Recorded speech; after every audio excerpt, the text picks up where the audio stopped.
Dans cette vidéo, on va voir qu'on peut faire en sorte que pour des professeurs essentiellement de mathématiques, il est relativement simple de créer des objets de cette nature, à savoir des repères orthonormés avec une grille derrière, par exemple préparer une épreuve ou un exercice, et même des repères non orthonormés avec par exemple ici une échelle trigonométrique.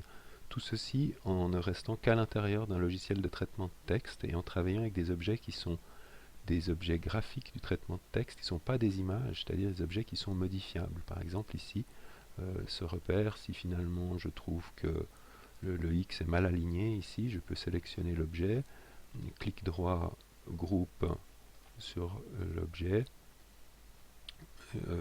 Ça ne marche pas, ça s'appelle l'effet démo. Pourquoi ça ne marche pas? Parce que cet objet, si je fais de nouveau un clic droit, il est ancré maintenant comme caractère. Quand un objet est ancré comme caractère, ça veut dire qu'il se comporte vraiment comme un caractère dans le document, et on a beaucoup moins de possibilités d'agir sur lui. Donc il faut commencer par le transformer ou l'ancrer au paragraphe, ce qui fait qu'on peut désormais le bouger un peu comme on veut et le placer de la façon qui nous arrange le plus. Et maintenant qu'il est ancré comme paragraphe, si je retourne sur groupe, alors je peux éditer le groupe. La différence entre dissocier et éditer, c'est que dissocier, je vais définitivement séparer tous les objets pour les considérer de façon unique.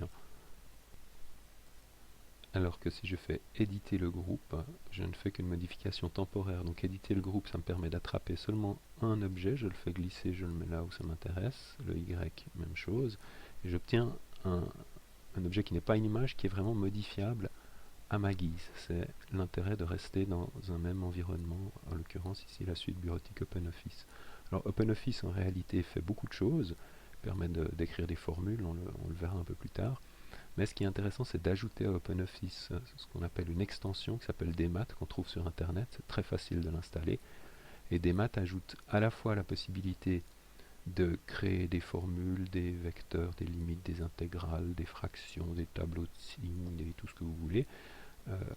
GDMAT qui permet lui de travailler, il est là avec des objets géométriques, des triangles, des bisectrices nommées, les triangles, des cercles, des camemberts, etc. Et depuis relativement peu de temps, cet objet-là qui permet de créer cette famille d'objets qui sont des objets 3D. Donc là, on se fait simplement les afficher, les enlever. Donc on fait tout, on n'affiche plus rien. On s'intéresse seulement à GDMAT ici, qui lui permet, par exemple, d'insérer un repère ou une droite graduée. Donc si je prends un nouveau document, je vais demander à GDMAT de venir ici m'insérer un repère. Alors, ce que je souhaite, c'est d'une part avoir ici un repère. Le repère, on va dire qu'il va de -5 pour l'axe des abscisses à 9, de -4 à 8 pour l'axe des ordonnées. On le choisit orthonormé et on choisit d'afficher les abscisses. Donc il va ici, je ne vais pas faire OK tout de suite, on va d'abord ajouter la grille, grille horizontale, grille verticale. Si je clique ici sur le petit rectangle noir, ça me permet de paramétrer les objets de la grille. Donc je veux par exemple que ma grille soit un peu plus fine que les axes et qu'elle soit en pointillé. Je pourrais mettre une couleur si je voulais. Même chose pour la grille verticale. J'ai donc maintenant un repère, une grille, je fais OK. Le logiciel calcule et il a inséré cet objet directement. L'intérêt, comme je l'ai dit tout à l'heure, je répète parce que c'est vraiment important, c'est qu'on peut parfaitement maintenant modifier cet objet à sa guise. Vous avez remarqué peut-être aussi en passant que je pouvais non seulement ajouter un repère, une grille, mais des points, des segments, des vecteurs, des droites, pour lesquelles on donne une équation y égale à x plus b, des fonctions, des coniques, cercle, ellipse, parabole, etc., et des nuages de points. Mais pour le moment, on s'intéresse à quelque chose de plus simple.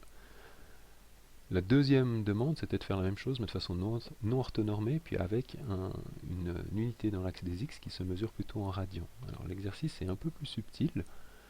Il commence de la même façon. On insère cette fois-ci pas de grille, dans l'exemple que j'ai montré tout à l'heure, mais uniquement un repère. Comme je commence déjà à penser en radians, disons qu'on veut aller de moins pi à pi, on va dire de moins pi à moins 4, de pi 628, donc on va aller de moins 4 à 7, et puis y, puisque je dessine des fonctions trigonométriques, a priori, de moins 2, pour prendre un peu de marge, à 2. Je clique pas ici sur afficher les ordonnées et les abscisses, et je n'ajoute pas de grille, donc j'obtiens uniquement un objet comme celui-ci. Maintenant, ce que je souhaite, donc, c'est d'ajouter ici, par exemple, pi sur 2, ou pi sur 4, ou pi sur 3. Alors évidemment, une première façon naïve de procéder consisterait à créer un objet de texte, et puis à écrire pi sur 4, et à venir accrocher cet objet ici, grouper, etc. Mais c'est quand même particulièrement peu élégant. Donc ça, on n'a pas envie. On va plutôt travailler avec l'éditeur d'équations qui lui permet de créer de vraies jolies fractions mathématiques. Donc soit on le fait en utilisant ici le petit éditeur de boîte. Alors pi, vous pouvez aussi obtenir pi à travers un catalogue qui est, je ne sais plus où, qui est ici, voilà. Donc si vous ne savez pas comment on écrit pi, on peut trouver pi, où est-ce qu'il est pi, il est ici, voilà. Et puis ça c'est intéressant parce que ça permet de comprendre que pour créer pi, il suffit d'écrire pi avec ce symbole devant, puis pour créer une fraction, il suffit d'appuyer, d'écrire sur over. Donc en fait, si je quitte tout ça et puis que je recommence, à l'usage, ça devient beaucoup plus simple de dire je veux créer une fraction, cette fraction c'est pi sur 4, escape pour sortir et c'est direct. Je prends l'objet et j'essaye de le glisser sur mon repère, ce qui n'est pas possible. Pourquoi? Parce que de nouveau, cet objet, clic droit sur l'objet, il est ancré comme caractère. Si je veux pouvoir le manipuler, le faire bouger autant que je veux, il faut que je l'ancre soit à la page, soit au paragraphe. Alors, mettons-le à la page, vous voyez qu'ici la petite encre s'est mise à la page. Hop, je viens mettre mon objet comme celui-ci. Oups. Voilà, je peux aussi avec les flèches gauche et droite du clavier le positionner vraiment exactement comme je veux. Maintenant, ce qui est très important, c'est que ces objets soient liés, parce que si je bouge le repère, je veux que pi sur 4 bouge avec. Alors normalement, ce qu'on devrait faire, c'est flèche blanche ici pour la sélection, je sélectionne tout ce qui est contenu là-dedans, je fais un clic droit et je vais sur grouper. Mais c'est étonnant parce qu'il ne me propose pas de grouper. Alors bon, peut-être que c'est déjà groupé, on teste. Ah bah non, ça ne marche pas. Il n'a pas bougé ensemble. Pourquoi il n'a pas bougé ensemble? Parce que le repère est un objet de texte, un objet pardon, de dessin dans le logiciel de traitement de texte, alors que pi sur 4 est un objet de formule. Donc ce sont des objets essentiellement différents que le logiciel n'arrive pas à traiter de la même façon. Donc on pourrait se dire, zut, c'est évidemment très embêtant parce que si on met pi sur 4, pi sur 2, 3 pi sur 4, etc., puis qu'après on bouge un peu notre mise en page et puis qu'on passe des heures à devoir tout réaligner, ça ne va pas aller. Donc il y a une façon de forcer le groupement de ces objets, et ceci c'est l'utilisation de ce qu'on appelle les cadres dans OpenOffice. Donc j'insère un cadre. Alors bon, pour le moment je garde les paramètres qui sont proposés ici. Voilà, j'ai mon cadre qui est ici. Alors je vais quand même essayer de mettre mon cadre autour de mon objet. Alors je constate que mon cadre a des propriétés qui ne m'intéressent pas beaucoup, hein. Il a un fond blanc et puis il a un bord comme ça. Donc clic droit de nouveau. Et puis si je regarde, pardon, je peux double-cliquer dessus, c'est encore plus simple. Alors des bordures, elles sont là.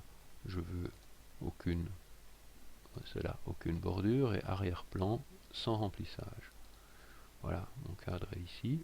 Alors ça ne suffit pas encore, hein, je ne vois pas à travers, donc il faut que je le mette en transparence. Je le sélectionne, je double-clique, comme couleur ici, comme image, c'est pas là, où est-ce que c'est? Les options sans remplissage, normalement il ne devrait rien avoir dedans. Donc on se rend compte que notre cadre, il n'a pas de remplissage. Bon, c'est une façon de mettre une couleur d'arrière-fond, et pourtant il est mal positionné par rapport à mon repère qui est caché derrière. Alors de nouveau je sélectionne.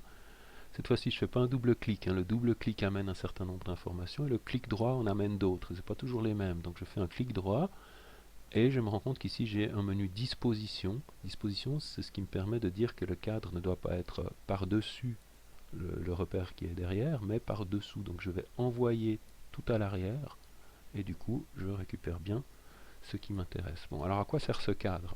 D'abord là, le bandeau gris qui est autour, hein, c'est simplement pour qu'on voit qu'il y a un cadre, mais si on imprimait, en réalité il n'est pas visible puisqu'on a enlevé les bordures. Donc ce que je vais faire maintenant, c'est dire que mon fameux objet ici, repère, je fais de nouveau, je vais dessus, attention, il faut vraiment que j'arrive dessus pour que ça soit la petite main, clic droit, et je vais ancrer, non plus au paragraphe, mais ancrer au cadre. Ça veut dire que je vais créer un lien entre le repère et le cadre. Vous allez me dire à quoi ça sert de faire ça. Eh bien, c'est que ma formule, je peux faire exactement la même chose. Je clique sur ma formule, ancrer au cadre. C'est-à-dire que ces deux objets maintenant sont liés au cadre. Quel est l'intérêt?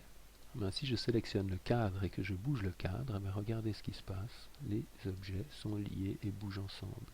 Maintenant, je peux parfaitement aller positionner cet objet au milieu d'une épreuve, au milieu d'un exercice, et j'ai réussi à créer quelque chose de relativement élégant. Si je refais un aperçu avant l'impression, on se rendra compte que ici, on peut agrandir un peu les choses pour voir qu'on a un objet élégant.